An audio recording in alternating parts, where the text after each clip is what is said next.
Bonsoir à toutes et à tous et bienvenue sur Radio Côte-Varoise. Vous écoutez 100% EDJ, votre rendez-vous 100% étudiant du mercredi soir. Comme d'habitude, je suis accompagnée de mon cher Yann Bouvier. Comment tu vas ? Bonsoir Isman, ça va très bien et toi ? Nouvelle semaine, nouvelle émission, c'est quoi le programme ? Au programme ce soir, récap de la rencontre entre Emmanuel Macron et Joe Biden la semaine dernière. Côté politique nationale, le premier tour des élections internes DLR a eu lieu dimanche dernier. Enfin, retour aux États-Unis où on fait le point sur le mariage homosexuel. Pour le débat d'actualité, on se penchera sur la communication politique du président de la République. Au programme de la seconde partie de l'émission, retour sur le dossier Kanye West et l'antisémitisme. Connaissez-vous Drunk, le film fraîchement débarqué sur Netflix ? On partira ensuite à l'aventure avec la capsule temporelle. Ce sera enfin l'heure du débat autour de l'équipe de France dans ce mondial au Qatar, avant de terminer, vous le savez bien, par le traditionnel quiz. On passe à la politique avec toi Gaël. Les adhérents des Républicains étaient appelés à élire le nouveau président de leur famille politique dimanche dernier et c'est Éric Ciotti qui est arrivé en tête. Tout à fait, Ismaël, le député des Alpes-Maritimes a obtenu 42,73% des suffrages de la part des militants de droite. Bruno Retailleau le talonne en deuxième position avec 34%. Et enfin, Aurélien Pradier arrive troisième avec un peu plus de 22% des voix. Conséquence, Éric Ciotti et Bruno Retailleau s'affronteront lors d'un deuxième tour ce dimanche. Mais quels sont les enseignements à tirer de ce premier tour ? Tout d'abord, même s'il arrive en tête, c'est une petite déception pour Éric Ciotti. Avant l'élection, beaucoup pensaient que le député des Alpes-Maritimes l'emporterait dès le premier tour. Pour cela, il devait obtenir 50% des suffrages exprimés. Il lui a donc manqué un peu plus de 7 points pour réussir son pari. Du côté de Bruno Retailleau, tout reste possible. Le sénateur LR a longtemps hésité à se présenter à cette élection interne, mais ne voulait pas voir Éric Ciotti prendre les commandes de son parti. Il réalise tout de même un bon score et se prépare désormais pour le second tour. Je rebondis sur ce que tu dis, tu évoques un second tour ce dimanche, mais alors quels en sont les enjeux ? Tout à fait, cette élection c'est celle de deux lignes qui s'affrontent. D'un côté les ciotistes qui souhaitent une droite assumée et de l'autre les pro-Retailleau favorables à une ligne plus modérée. Mais surtout, une échéance plus lointaine se joue lors de ce scrutin, celle de la présidentielle. S'il l'emporte ce dimanche, Éric Ciotti a promis durant sa campagne de mettre fin au système des primaires. Il propose d'introniser dès le début de l'année 2023 Laurent Wauquiez comme candidat. Idée qui ne plaît pas à tous les cadres du parti, en cause les affaires judiciaires du président de la région Auvergne-Rhône-Alpes. Il aurait organisé un dîner grandiose avec l'argent de la région en juin dernier, repas qui aurait coûté entre 100 et 150 000 euros, nourriture et frais de conseil compris selon une enquête de Mediapart. Le tribunal administratif de Lyon s'est saisi de l'affaire mi-octobre. Je te remercie Gaël pour le point politique. Du côté de l'international, la semaine dernière, Emmanuel Macron s'est rendu à Washington pour rencontrer son homologue américain Joe Biden. Guerre en Ukraine, écologie ou encore économie, plusieurs sujets ont été mis sur la table. Mais alors Pierre-Louis, que faut-il retenir de l'entretien entre les deux chefs d'État ? Eh bien Isman, pas mal de choses. Tout d'abord, les deux présidents se sont exprimés jeudi dernier à l'issue d'un entretien à huis clos dans le bureau ovale. Ils ont évoqué la guerre en Ukraine. Emmanuel Macron et Joe Biden sont sur la même longueur d'onde. Le chef d'État français affirme, je cite, être sur la même ligne, aider les Ukrainiens à résister, presser à la table des négociations, veiller à ce qu'il n'y ait pas d'escalade sur le nucléaire civil. Et enfin réfléchir déjà à une nouvelle architecture de sécurité qui comprendra des garanties pour la Russie. Sur les livraisons d'armes à Kiev, le président a rappelé que la France allait continuer à tenir sa ligne, fournir à l'Ukraine ce dont elle a besoin, sans affaiblir l'armée française ni livrer d'armes offensives contre la Russie. Ensuite, Joe Biden s'est engagé à ce que les créations d'emplois dans son pays ne se fassent pas aux dépens de l'Europe. Son homologue français est revenu sur ce sujet. La volonté du président Biden est de refaire une industrie forte, affirme Emmanuel Macron, avant d'ajouter « La France veut exactement la même chose pour elle-même. On veut réussir ensemble, pas l'un contre l'autre. Nous, Européens, on doit aller plus vite et plus fort. » Il était également question d'écologie, en matière d'industrie et particulièrement d'industrie verte. Les deux dirigeants assurent vouloir synchroniser leur approche pour renforcer la chaîne d'approvisionnement, la production et l'innovation des deux côtés de l'Atlantique. Dans leur communiqué, ils expriment également leur désir de renforcer leur partenariat entre les États-Unis et l'Union européenne sur l'énergie propre et le climat. Il y a aussi le thème de l'Iran ou encore de la Chine. Dans ce même communiqué, Joe Biden et Emmanuel Macron ont exprimé leur respect pour les Iraniens qui manifestent courageusement pour leur liberté fondamentale. Depuis septembre, des manifestations sont organisées en Iran en réaction à la mort de l'étudiante Mahsa Amini, interpellée par la police des mœurs pour un voile mal porté. Et enfin, les deux présidents s'engagent à coordonner leur réponse aux défis posés par la Chine, notamment en matière de droits humains. Ils assurent que la France et les États-Unis travailleront avec la Chine sur des sujets mondiaux d'importance comme le changement climatique. Je te remercie Pierre-Louis. On se retrouve après un court instant de pub. De retour sur Radio Côte-Varoise, vous écoutez 100% EDJ. On se retrouve pour le débat d'actualité. Aujourd'hui, on discute de la communication politique d'Emmanuel Macron. Je le rappelle, le président a une nouvelle fois fait polémique après sa vidéo YouTube sur le climat. Il utilisait notamment les codes et les montages tendances adoptés par les jeunes. Pour en discuter ce soir du beau monde autour de la table, Redouane, Guillaume, Alex et Adrien, bonsoir à vous. Bonsoir Isma. Bonsoir Isma. Certains reprochent au président d'instrumentaliser les médias sociaux très prisés par les jeunes pour les toucher eux en priorité. Comprenez-vous le scandale autour de la vidéo, Adrien ? Non, je comprends pas trop parce que c'était évident qu'il allait finir par le faire un jour, qu'il allait aller sur les plateformes pour les plus jeunes. Mélenchon le fait déjà depuis quelques temps et on voit d'ailleurs que la plupart de ses électeurs, les jeunes, le priorisent aux élections, donc ça me paraissait logique. Oui, Redouane ? Moi je pense qu'il se fait détruire dans le sens où c'est le premier à faire ça, mais au final tout le monde sera amené à communiquer de la sorte, donc c'est un précurseur sans l'être. Je pense qu'il prend les mauvais commentaires, mais d'ici 5 ou 5-6 ans tout le monde va communiquer de la sorte. Alex ? Moi je suis d'accord avec vous deux, c'est une simple évolution. Ils étaient tous sur la télé, comme a dit Adrien, ils sont passés sur YouTube, Twitch, et même si les codes peuvent changer et choquer certains, c'est la suite logique des choses et de l'évolution. Vous pensez qu'adopter ces codes jeunes et TikTok et YouTube, donc des montages très dynamiques, des cuts à répétition, lui rendent service ou au contraire desservent ses propos ? Redouane ? Moi je pense que oui, vu qu'il veut s'adresser à un électorat assez jeune, et c'est ce qui parle à la jeunesse aujourd'hui, donc pour moi je pense que c'est un pari réussi. Adrien ? Moi aussi je pense que ça va lui rendre service, en fait ça va le discréditer auprès de ceux qui de toute façon n'auraient pas voté pour lui. Donc alors que les jeunes sceptiques, ils vont peut-être voir une espèce d'honnêteté dans ces vidéos, et pour moi c'est ce public-là qui pourrait se laisser convaincre. Une certaine proximité aussi avec ces ça. jeunes électeurs. Guillaume ? Je suis d'accord avec Adrien, je pense que la majorité des gens qui ont vu cette vidéo, notamment les jeunes, n'étaient pas vraiment choqués de ce qu'Emmanuel Macron a fait, mais on entend souvent ça sur les réseaux sociaux, c'est souvent les minorités qui sont un peu agressives, qui vont envoyer des petits messages, des petits pics au président de la République, mais en soi je trouve qu'il a quand même bien utilisé les vidéos, les plateformes des réseaux sociaux, donc moi ça m'a pas choqué. Moi je trouve ça pas très choquant non plus, et en comparaison avec la vidéo qu'il avait fait avec McFly et Carlito, où là ça avait plus choqué parce que c'était un peu moins... C'était du divertissement là. Oui voilà, alors que là on vient sur la vidéo pour ça, et donc c'est moins choquant qu'il utilise les codes de YouTube et TikTok. Et donc à votre avis, pourquoi, donc vous en avez parlé, mais pourquoi précisément le président se tourne-t-il plutôt vers les médias sociaux que les médias traditionnels pour faire sa communication politique ? Redouane ? Pour s'adresser à la jeunesse tout simplement. Alex ? Moi je sais pas s'il se priorise que là-dessus. Il est toujours présent dans les médias traditionnels. C'est une autre voie, et je pense que dans son équipe de communication, ils ont tout compris. Il faut aller à la télé, passer sur de la presse écrite, mais aussi sur les réseaux sociaux. Oui, Adrien ? Moi je pense qu'il a vu qu'il lui manquait des électeurs jeunes en fait, et que forcément il se tourne vers là, parce que pour l'instant, comme je l'avais dit avant, les jeunes ils votent pour Mélenchon, et les électeurs de Macron ils sont plutôt vieux, c'est plutôt ceux qui votent pour LR, voire le RN d'habitude. Donc là forcément il essaye de séduire un autre public. C'est vrai que le président de la République se positionne comme le président des jeunes. Est-ce que vous vous sentez concerné quand vous voyez cette vidéo ? Alex ? Forcément un petit peu, même si quand il y a eu les présidentielles, il y a beaucoup de contenus qui sont sortis sur les réseaux sociaux. J'ai pas tout regardé parce que je pense qu'il y a quand même un décalage entre le monde politique et la jeunesse. Alors il y a des efforts qui sont faits de leur côté pour venir vers nous, même si je pense que c'est peut-être un problème générationnel où il va falloir faire encore plus d'efforts pour venir vers nous. Oui, Guillaume ? Ouais, je suis totalement d'accord avec Alex. On voit qu'il y a quasiment tous les candidats à la dernière élection présidentielle qui ont fait une interview ou un échange au moins avec Hugo Décrypte, le jeune journaliste qui est très présent, que ce soit sur TikTok, Instagram ou même sur sa chaîne YouTube.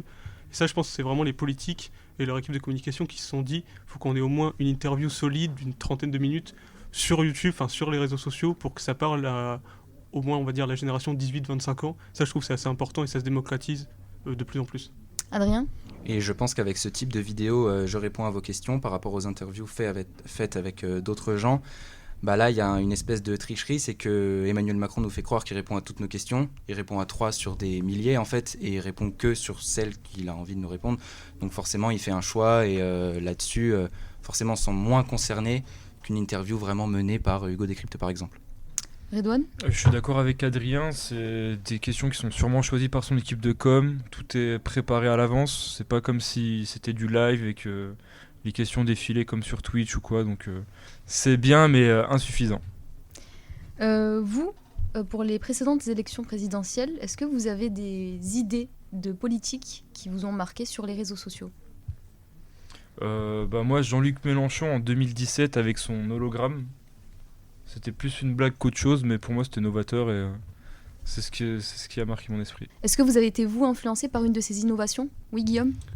Influencé, je sais pas, mais je pense qu'à la dernière élection, j'ai regardé autant de contenu, que ce soit sur de la presse écrite ou écouté à la radio ou même à la télé, que ce qui s'est passé sur les réseaux sociaux. Les vidéos, je reprends l'exemple d'Hugo Décrypte, je les ai toutes regardées, ces échanges avec les politiques. Donc je pense que d'ici à la prochaine élection, en 2027, il y aura encore plus de gens comme Hugo Décrypte, il y aura encore plus que ce soit des jeunes journalistes ou même des médias comme ça, qui vont se positionner vraiment sur les réseaux sociaux. Et il est possible que ça représente peut-être 30-40%, voire même la moitié de la communication des futurs candidats. Moi, ça m'a pas forcément influencé. C'est-à-dire que c'est pas parce qu'un candidat a fait une bonne vidéo que ça a influencé mon choix de vote. Que son programme, qu'il le détaille sur Twitch, YouTube ou à la télé. Après, notre conviction, elle est personnelle. Donc c'est bien, mais ça n'a pas influencé le vote. C'est une bonne initiative, mais voilà, il faut qu'on continue pour que les jeunes soient au courant. C'est plus une méthode de communication plutôt qu'une influence sur le vote. Eh bien, merci à tous pour votre participation. On vous laisse profiter du hit Respect de Aretha Franklin. À tout de suite. De retour sur Radio Côte-Varoise, toujours sur 100% EDJ, cap aux États-Unis pour le papier carte blanche. Une loi qui protège le mariage homosexuel est passée au Sénat, une véritable victoire pour la communauté LGBT. Lucie Guerra fait le point. C'est une avancée historique pour les droits des personnes LGBTQIA+ aux États-Unis. Mardi 29 novembre, un texte de loi garantissant la protection du mariage homosexuel a été soumis au Sénat, qui l'a approuvé à 61 voix contre 36, démocrates et républicains confondus. Le président américain Joe Biden s'est exprimé à ce sujet dans un communiqué et n'a pas hésité à exprimer sa joie, je cite « Les États-Unis sont sur le point de réaffirmer une vérité fondamentale, l'amour est l'amour et les Américains devraient pouvoir se marier avec la personne qu'ils aiment. » La présentation de ce texte fait notamment suite à l'abrogation par la Cour suprême de l'arrêt Roe v. Wade sur le droit à l'avortement en juin dernier. Bien que le mariage homosexuel soit autorisé par la Cour suprême depuis 2015, nombreux sont ceux qui ont eu peur que la plus haute instance judiciaire américaine décide également de faire machine arrière sur ce droit-là. Alors que dit cette loi ? Que toute forme de discrimination d'un couple à raison du sexe, de la race, de l'ethnicité ou de l'origine sera interdite. Le texte va désormais être soumis à la Chambre des représentants qui se penchera dessus cette semaine, puis ce sera à Joe Biden de le valider définitivement. Ce dernier a mentionné dans un tweet « Je me réjouis que la Chambre des représentants passe cette législation et qu'elle l'envoie sur mon bureau où je la signerai fièrement en loi. » Je te remercie Lucie. Tout de suite, un court instant de pub, on se laisse en musique avec I'm Coming Out de Diana Ross. De retour sur Radio Côte-Varoise, c'est Yann qui prend la main pour la seconde partie d'émission. Merci Isman. Et au programme, Kanye West fait parler de lui en ce moment avec des affaires d'antisémitisme. Drunk de Thomas Winterberg est disponible sur Netflix. Retour sur ce film primé. Que s'est-il passé le 7 décembre dans l'histoire? La réponse tout à l'heure dans la capsule temporelle. Et puis ce sera l'heure du débat sport autour de notre équipe de France au Mondial du Qatar. Ça y est, c'est l'heure des quarts de finale. Et enfin, le traditionnel quiz. Vous êtes prêts? C'est parti. Kanye West, encore une fois dans l'actu. Le rappeur fait polémique après sa dernière sortie sur Twitter. Redouane, encore une nouvelle polémique autour de l'artiste. Kanye West est à nouveau banni de Twitter. Le rappeur a vu son compte se faire suspendre ce vendredi 2 décembre pour incitation à la violence. Exclu après avoir publié une croix gammée sur l'oiseau bleu, le nouveau propriétaire de la plateforme Elon Musk a déclaré que cette fois-ci, l'artiste était allé trop loin. C'est loin d'être la première fois que l'ex-mari de Kim Kardashian fait parler de lui. Il y a moins d'une semaine, interviewé sur le plateau d'Alex Jones, Yi, comme il se fait appeler, a ouvertement proclamé son amour pour Hitler en rajoutant que ce dernier n'avait pas apporté que du mauvais à l'humanité. Des propos chocs qui ont instantanément enflammé les réseaux sociaux. Le chanteur qui avait tenu des propos antisémites il y a quelques temps a perdu de nombreux partenariats comme avec Balenciaga, Gap, Vogue ou encore Adidas. Des milliers de fans ont décidé de boycotter le rappeur et de brûler ses albums après son comportement problématique. À la suite de ces déclarations, le président des États-Unis Joe Biden a appelé à dénoncer l'antisémitisme partout où il se trouve. C'était Redouane, et depuis le rachat de Twitter par Elon Musk, les tweets racistes ont augmenté de 202%. On reste dans la culture et direction le 7e art avec Adrien. Tu as décidé de nous parler d'un film que tu affectionnes tout particulièrement, Drunk de Thomas Winterberg, disponible sur Netflix depuis la semaine dernière. Et oui Yann, l'excellent Drunk est enfin accessible sur une plateforme de streaming en France. Réalisé par le Danois Thomas Winterberg, il a remporté en 2021 l'Oscar du meilleur film étranger. Mads Mikkelsen, que vous connaissez peut-être pour son interprétation du chiffre dans Casino Royale, y est époustouflant. Mais alors Drunk, ça parle de quoi ? C'est l'histoire de 4 professeurs de lycée en pleine crise de la quarantaine, complètement dépassés par la routine que la vie leur impose. L'un d'eux entend parler d'une théorie d'un philosophe, selon laquelle l'homme serait né avec un déficit de 0,5 g d'alcool dans le sang. Commence alors un pari fou, les 4 compères tentent de rester constamment à 0,5 g, buvant pendant leurs heures de cours, mais jamais le soir ou le week-end. Thomas Vinterberg met parfaitement en scène cette routine maladive, les tracas du quotidien, la redondance d'un mariage qui ne fonctionne plus vraiment, les regrets de ne pas avoir trouvé de vrai sens à son existence, on s'y croirait. Et puis vient cette empathie qui nous emporte sans nous prévenir. Le réalisateur mise sur la musique pour nous plonger dans son œuvre et nous faire partager des moments de vie avec ses protagonistes. Les personnages sont drôles, chaleureux, honnêtes, on rit avec eux, on pleure avec eux, mais la réalité finit par nous rattraper. L'alcool unit, il rassure, il nous enferme dans cette petite bulle de bonheur qui finit par exploser et tout détruire sur son passage. Finalement, Drunk, c'est une question de masculinité, de pression sociale, de confiance en soi. Drunk, c'est une ode à la vie, c'est une profonde histoire d'amitié, c'est un combat contre la banalité. Un seul conseil à nos auditeurs, foncez. En plus, il n'est pas très long, moins de 2 heures pour un film de cette qualité, vous n'avez pas d'excuse pour ne pas le regarder ce soir. Il n'est jamais trop tard pour rappeler que l'alcool est à consommer avec modération. C'était Adrien, et si vous, chers auditeurs, vous souhaitez en savoir plus sur le cinéma, n'hésitez pas à suivre le compte Instagram bourré d'anecdotes, l'art de l'écran. On se retrouve dans un instant pour la capsule temporelle. Vous êtes toujours sur 100% EDJ de Radio Côte-Varoise. Tout de suite, nous allons suivre Ophélie dans les méandres de l'histoire. Et ce mercredi 7 décembre, nous faisons un bond en 1982 pour une histoire macabre. Ophélie, dis-nous tout, que s'est-il passé ? Aujourd'hui, on va se commémorer un événement pas très joyeux. Le 7 décembre 1982, c'est le jour de la mort de Charles Brooke, premier condamné à mort aux États-Unis par injection létale. 7 minutes ont suffi pour mettre fin à ses jours, mais qu'a-t-il fait ? C'est un meurtrier américain condamné à mort au Texas pour l'assassinat d'un mécanicien de 26 ans. Charles voulait lui voler une voiture entreposée à la vente dans son garage. Il est le premier à être exécuté dans cet état après 18 ans d'abolition de la peine de mort. De plus, il est la première personne dans l'histoire des États-Unis à subir cette peine sous la forme d'injection létale. L'État de l'Oklahoma suit le Texas et autorise l'injection létale en 1997. Aujourd'hui, 37 des 38 États américains pratiquent la peine de mort et exécutent les prisonniers par injection intraveineuse. Seul le Nebraska fait encore exclusivement usage de la chaise électrique. L'injection létale est considérée comme plus humaine que les autres modes d'exécution, d'ailleurs interdit dans la plupart des États concernés. Cependant, cette pratique est sujet de débat,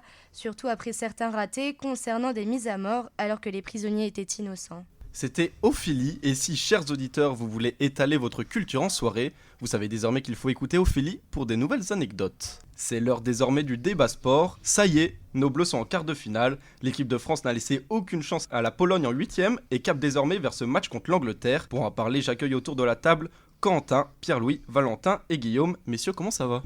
Ça va super. Bon, alors on va commencer directement dans le dur. Peut-on parler du match le plus abouti de l'équipe de France ? Oui, Guillaume.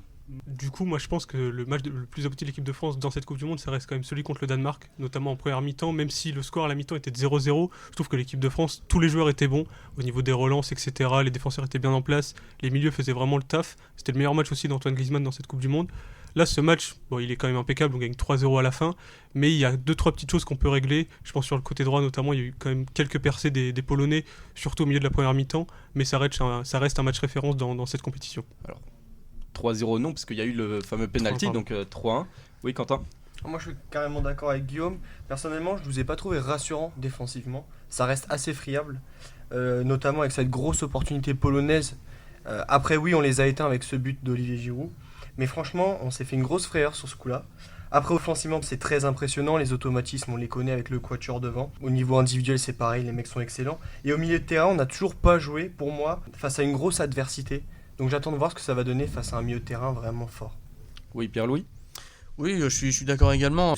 J'aimerais aussi mettre le point sur l'animation offensive qu'il y a eu dans ce match, parce que le trio Mbappé, Giroud, Dembélé, en fait, a été juste fantastique. On n'y a vu que du feu. On trouvait aussi un milieu qui a quand même tenu la route, et puis ça aussi, on a quand même vu qu'une équipe de France qui a su rester collective du début à la fin. Oui, Valentin. Pour moi, c'est le plus abouti, celui qu'on a vu dimanche. Dans tous les compartiments du jeu, on a des joueurs qui sont maintenant pleinement épanouis à leur poste. Griezmann, Mbappé, Upamecano. Varane, pour moi, c'est son match référence dans la compétition. Je reviens sur l'occasion croate en début qui sauve sur sa ligne. Pour moi, c'est le match le plus abouti en termes de collectif de l'équipe de France. Alors tu parlais de Varane qui faisait peut-être son match le plus abouti. Messieurs, pour vous, le joueur du match, c'était qui? Oui, Guillaume. Pour moi, le joueur du match, je vais pas dire Mbappé, c'est trop évident, je vais dire Adrien Rabiot.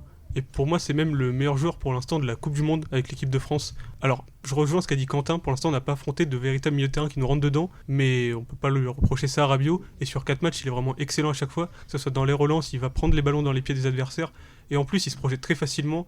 On voit le côté gauche de l'équipe de France, ça penche au moins 80% à gauche la plupart du temps. Entre Théo Hernandez, lui, et Kylian Mbappé, franchement, je tire mon chapeau à Adrien Rabiot que certains ne voyaient pas faire une aussi belle compétition. Oui, Pierre-Louis.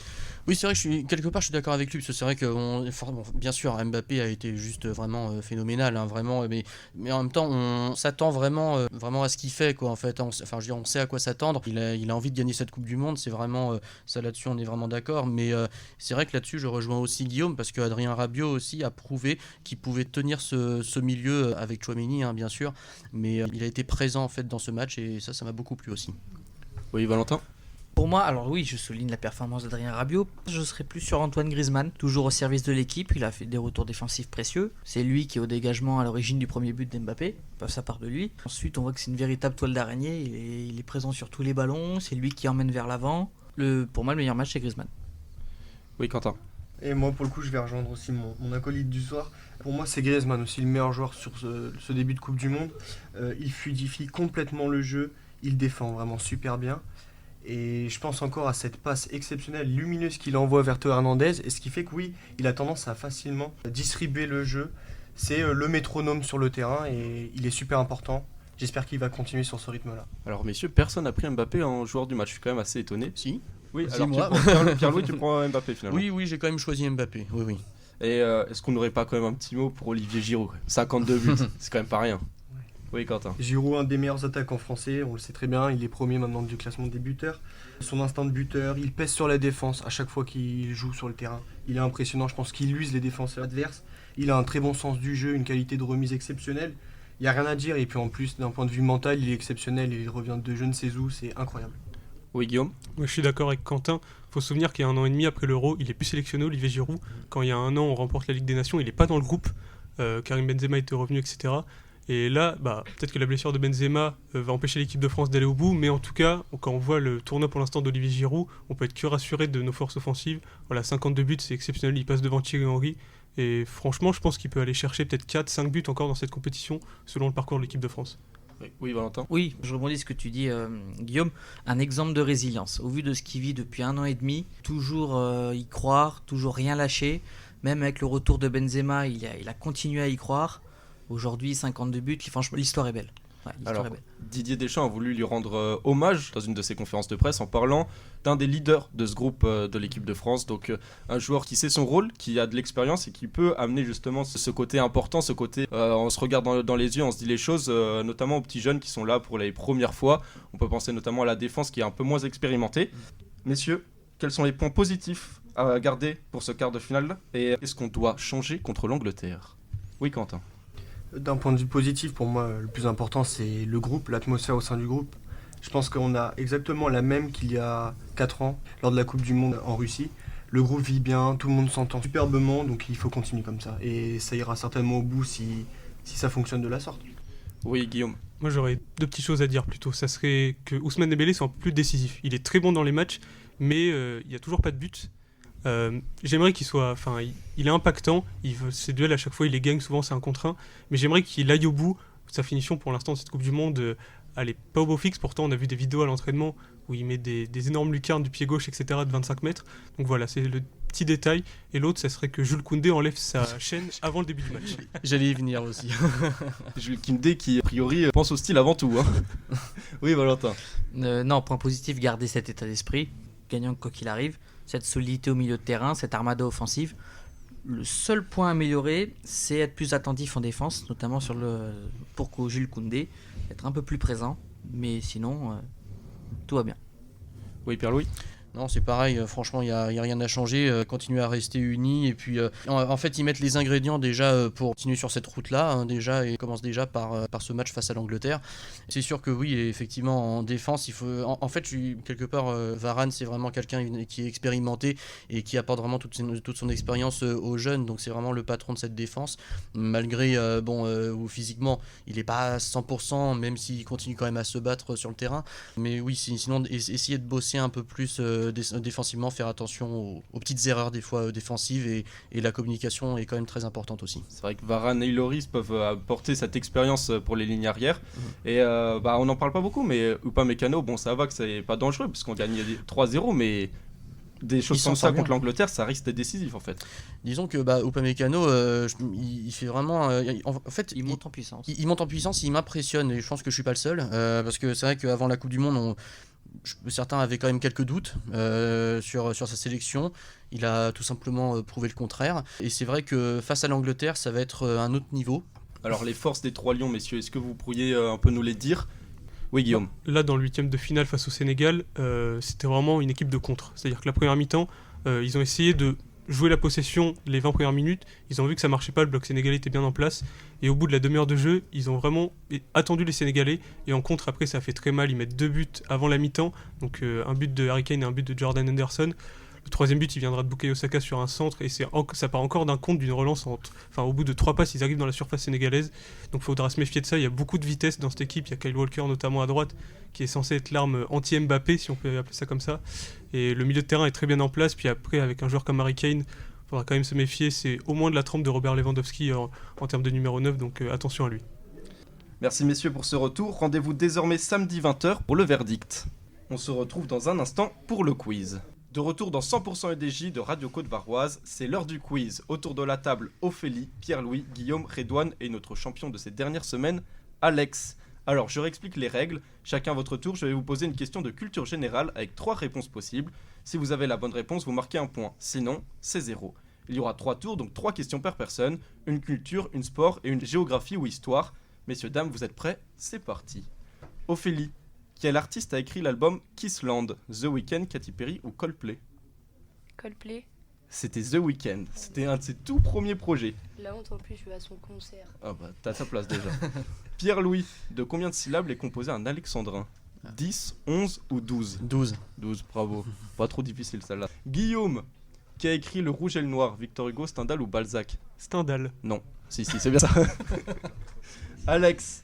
En quelle année La Haine remporte le César du meilleur film ? 94, 95 ou 96 ? 96 96, bravo, toi t'es vraiment le champion, hein. T'as toutes les réponses. Redouane, quel film est le plus long ? Le Guépard, Avengers Endgame ou The Irishman ? The Irishman, je dirais. Alors c'est bien The Irishman avec 3h29, Avengers Endgame 3h01 et Le Guépard 3h06.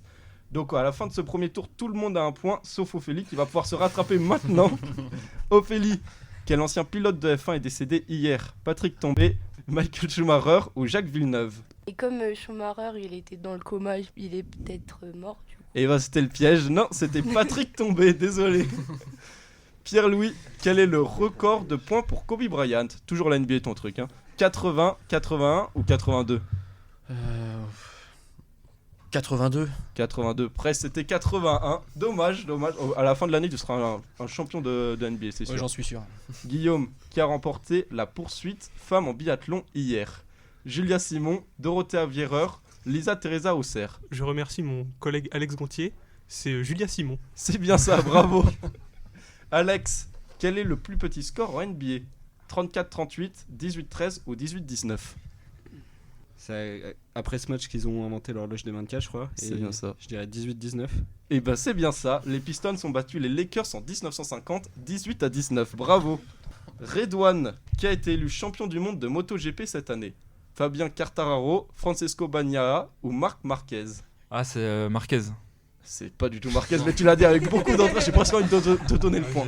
C'était Francesco Bagnaia. Donc ça fait 2 points pour Guillaume, pour Alex, 1 point pour Redouane, Pierre-Louis et 0 pour Ophélie qui va pouvoir se rattraper maintenant. Je vais y arriver. Ophélie, quelle est la taille de la tour Eiffel, antenne comprise ? 330 mètres, 335 mètres ou 333 mètres ? 330 mètres. 330 mètres, ça fait 1 point pour Ophélie, bravo. Pierre-Louis, Quelle est la hauteur du Mont Blanc? 4809 mètres, 4758 mètres ou 4887 mètres? 4809 mètres. C'est bien ça, bravo. Guillaume, quelle est la capitale du Cambodge? Hanoï, Jakarta ou Phnom Penh? Phnom Penh. Comment? Phnom Penh. Alors c'est bien Phnom Penh, oui bravo. Guillaume, premier quiz où tu vas peut-être gagner. Hein. Peut-être. Alex, quel pays n'est pas traversé par le Nil? Éthiopie, Érythrée ou Soudan du Sud? L'Éthiopie. C'était l'Érythrée. Guillaume qui prend la tête. Redouane, quelle est la première capitale de la Russie? Saint-Pétersbourg, Moscou ou Kiev? Saint-Pétersbourg. C'était Kiev. Alors, il me semble qu'on a un champion. Il me semble aussi. C'est donc une victoire de Guillaume. Bravo à toi. Et merci à vous, chers auditeurs, de nous avoir écoutés. On se retrouve la semaine prochaine, même jour, même heure, même émission. En attendant, on se quitte en musique avec un son de The Weeknd, Best Friends.